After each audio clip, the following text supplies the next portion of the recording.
Commodore साहब, आपको welcome करता हूं जी। और पहला सवाल करता हूं कि आप नेवी के बारे में बताइए। जैसे कहना चाहिए कि वो जो एक यानी हम कौन सा वो वाक़या है जो आपके लिए इंस्पिरेशन है। मेनली 65 और का ऑपरेशन जिसको हम यूं कहिए कि एक जो रोल है नेवी का शायद उस तरह से डिस्कस होता नहीं है जितना होना चाहिए।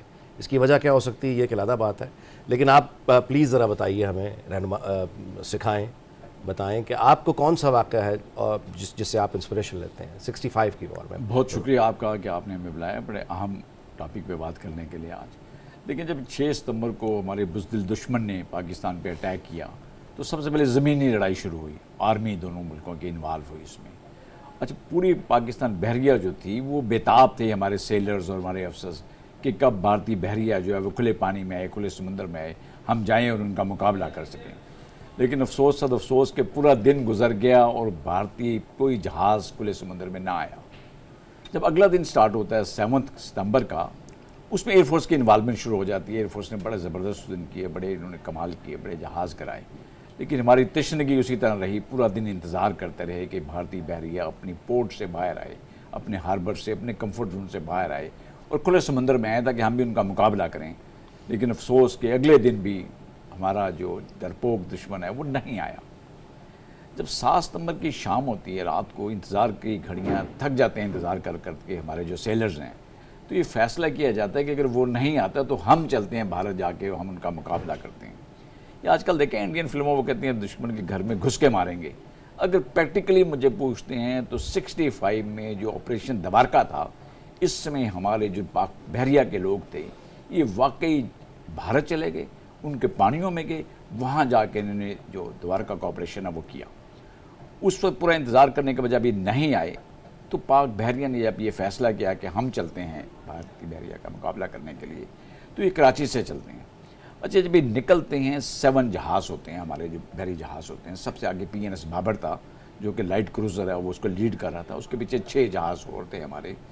PNS खैबर था, PNS बदर था, वहाँ पे PNS तारिक था और PNS आलमगीर था, PNS खैबर था।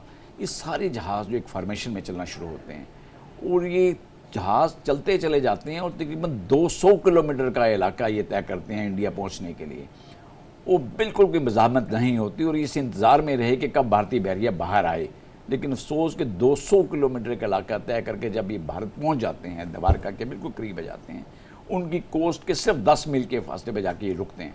फिर ये अपना इन्होंने ऑपरेशन वहाँ पे प्लान किया और इन्होंने द्वारका पे अटैक किया। अच्छा, क्वेश्चन है कि द्वारका पे अटैक करना क्यों ज़रूरी था? वहाँ पे इनके 4 बेसिस हैं, एयर बेसिस, भुज, अच्छा, नालिया, जामनगर और ओखा। यहाँ से इनकी एयरफोर्स के जहाज़ ऑपरेट कर रहे थे। और जो द्वारका का किला, इसमें एक रडार लगा हुआ था जो पूरी एयर पिक्चर उनको दे रहा था। सी पिक्चर भी इनको मिल रही थी, एयर पिक्चर भी इनको मिल रही थी। अगर उस रडार को तबाह कर दिया जाता उस रात, तो इसका मतलब है कि वो ब्लाइंड हो जाते हैं। तो ये मिशन लेके जब ये पहुंचते हैं और जहाँ के एग्जैक्ट जो इनकी लोकेशन है वहाँ पहुंचने के बाद ये फायरिंग शुरू करते हैं। अच्छा, मैं खुद स्पेशलिस्ट हूँ, जो हमारी गनरी ब्रांच जिसको हम कहते हैं, जो गोलों का और मिसाइलों की ब्रांच है। एक गोले की जो डिस्ट्रक्शन है, I can very well imagine को कितनी ज़्यादा होती है गोले की।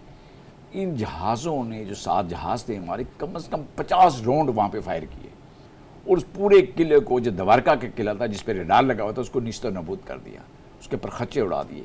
लेकिन भारतीय बहरिया में जुर्रत नहीं थी कि वो बम्बे से, ओखा से उनका नियरेस्ट बेस था, किसी भी बेस से अपने जहाज़ बाहर निकालते और डर के अपनी बिलों में घुसे रहे। और ये पूरा ऑपरेशन कंप्लीट करने के बाद, उस पूरे किले को नीस्तो नाबूद करने के बाद, आराम से वहाँ से फिर वापसी का रास्ता लेते हैं और उनका मुकाबला करते हैं। अच्छा, वो देर वॉज मैंने एक्सपेक्टेशन की या तो ये बम्बे से इनके जहाज़ आएंगे या बहुत ही करीब इनका एक ओखा बेस था कि वहाँ से शायद इनका कोई जहाज़ आए।